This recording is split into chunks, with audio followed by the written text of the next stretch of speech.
नमस्कार, मैं रचना शर्मा चढ़ती कला टाइम टीवी देख रहे हैं सभी दर्शकों का स्वागत करती हूं। आप देख रहे हैं टॉप 10 न्यूज।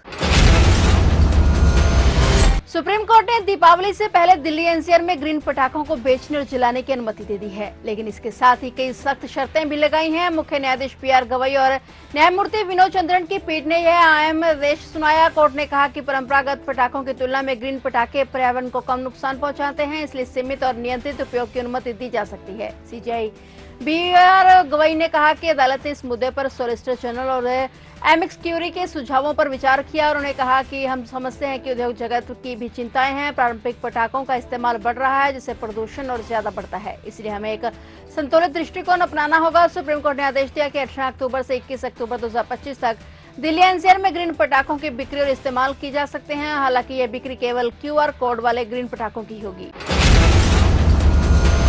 राजवाना मामला फिर हुआ लंबित। आज फिर इस मामले में सुनवाई नहीं हुई, जिससे सिख समुदाय में गुस्सा और निराशा है। उनका कहना है कि उम्मीदों के बावजूद आज बलवंत सिंह राजवाना के मामले में कोई फैसला नहीं हो सका। 29 साल से जेल में बंद राजवाना को अभी तक एक भी पैरोल नहीं मिली है और पिछले 18 सालों से वह मौत की सजा तय होने के बाद चक्की में झूल रहा है। करीब 5 साल से वह अपने मामले में जल्द फैसले के लिए भारत के सर्वोच्च न्यायालय में अर्जी दाखिल कर रहे हैं और इससे पहले श्रोमणी गुरुद्वारा प्रबंधक कमेटी ने राष्ट्रपति के पास दया याचिका दायर की थी और हाल ही में 15 तारीख को सुप्रीम कोर्ट ने केंद्र सरकार को आदेश दिया था कि वह इस मामले में हर हाल में जवाब दे, अन्यथा अदालत खुद इस पर सुनवाई करेगी। सिख समुदाय और एसजीपीसी को आज इस मामले में फैसले की उम्मीद थी, लेकिन मामला आज सूचीबद्ध नहीं हुआ। उम्मीद थी कि इस पूरक सूची में शामिल किया जा सकता है, लेकिन रात में भी ऐसा नहीं हुआ। इस वजह से आज सुनवाई नहीं हो पाई और अब इस मामले की अगली तारीख लगा दी गई है।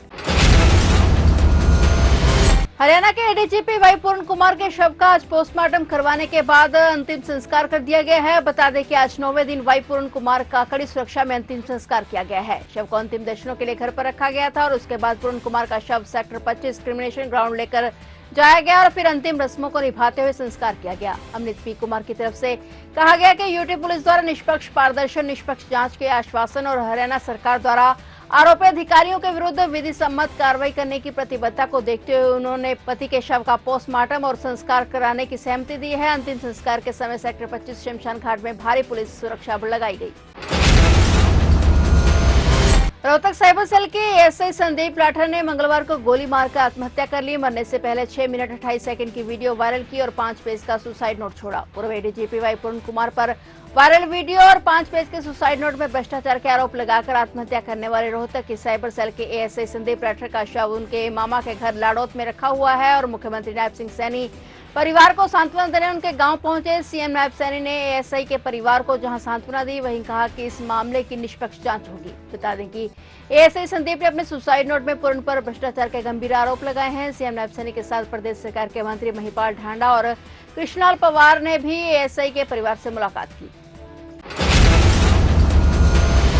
पंजाब सरकार 236 नए आम आदमी क्लिनिक खोलने जा रही है, जिससे कुल क्लिनिकों की संख्या 1117 हो जाएगी। स्वास्थ्य मंत्री डॉक्टर बलबीर सिंह ने बताया कि 96% मरीजों ने इन क्लिनिकों की सेवाओं से संतुष्टि जताई है। नई क्लिनिकों की स्थापना में तेजी लाने के निर्देश दिए गए हैं और प्राथमिक हेल्थ केयर नेटवर्क को मजबूत किया जा रहा है। पंजाब एआई तकनीक का उपयोग करने वाला पहला राज्य होगा। हरियाणा नंबर की गाड़ी से करीब 700 किलो संदिग्ध पनीर जब्त किया गया है, जिसके सैंपल लेकर लैब में भेज दिए गए और पनीर को कोल्ड कट स्टोर में सीज कर दिया गया है। इस पनीर का क्या करना है, यह रिपोर्ट आने के बाद बताया जाएगा। मुकेरिया बस स्टैंड के पास आज हरियाणा नंबर की गाड़ी से 7 क्विंटल के करीब संदिग्ध पनीर पकड़ा गया। फूड सेफ्टी टीम ने जाँच की तो शक हुआ कि पनीर घटिया क्वालिटी का है। पनीर के सैंपल लिए गए और उसे कोल्ड स्टोर में रखकर जब्त कर लिया गया। इस मौके पर food safety officer Manish Kumar Sodhi और टीम के दूसरे सदस्य मौजूद हैं। देश में नक्सलवाद अपनी अंतिम सांसें गिन रहा है। इस बीच महाराष्ट्र के गढ़चिरौली जिले में पहली बार सबसे बड़ा नक्सली आत्मसमर्पण हुआ है। वरिष्ठ नक्सली नेता मल्लो चूला वेणुगोपाल उर्फ भूपति ने अपने 60 अन्य नक्सली साथियों के साथ महाराष्ट्र मुख्यमंत्री देवेंद्र फडणवीस के सामने हथियार डाले हैं। आज बुधवार को गढ़चिरौली शहीद पांडु आलम हॉल पुलिस मुख्यालय में आत्मसमर्पण समारोह आयोजित किया गया, जिसमें मुख्यमंत्री देवेंद्र फडणवीस ने सभी नक्सलियों का मुख्यधारा में लौटने के लिए स्वागत किया। भूपति पर 6 करोड़ रुपए का इनाम था। जानकारी के मुताबिक नक्सलियों ने अपने 54 हथियारों के साथ आत्मसमर्पण किया, जिसमें 7 AK-47 और 9 इंसास राइफलें शामिल हैं। मुख्यमंत्री देवेंद्र फडणवीस ने गढ़चिरौली पुलिस को 1 करोड़ रुपए के इनाम देने की भी घोषणा की है।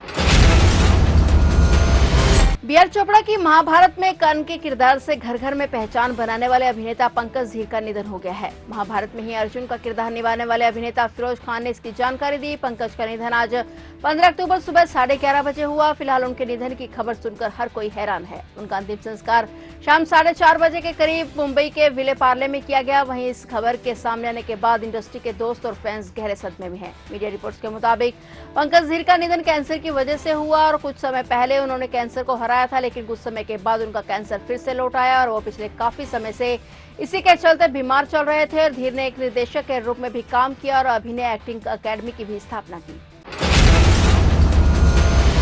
पंजाब के गुरदासपुर में कैबिनेट मंत्री हरभजन सिंह ईटीओ के काफिले में शामिल गाड़ी हादसे का शिकार हुई है। मंत्री की पायलट गाड़ी की दूसरी तरफ से आ रही एक अन्य कार से टक्कर हुई। कार अचानक काफिले में शामिल पायलट कार से टकरा गई, जिससे दोनों वाहन बुरी तरह से क्षतिग्रस्त हो गए। हादसे में 5 लोग घायल हुए हैं। यह हादसा गुरदासपुर से कलानौर रोड पर हुआ। सभी घायलों को अस्पताल पहुंचाया गया। हादसे के बाद राहत और बचाव कार्य में कैबिनेट मंत्री हरभजन सिंह ईटीओ भी जुटे रहे। घायलों में 4 सुरक्षाकर्मी भी शामिल हैं। दोनों वाहनों के आगे के हिस्से क्षतिग्रस्त हुए हैं। घटना की सूचना मिलते ही स्थानीय पुलिस टीम भी मौके पर पहुंची और राहत कार्य में जुटी।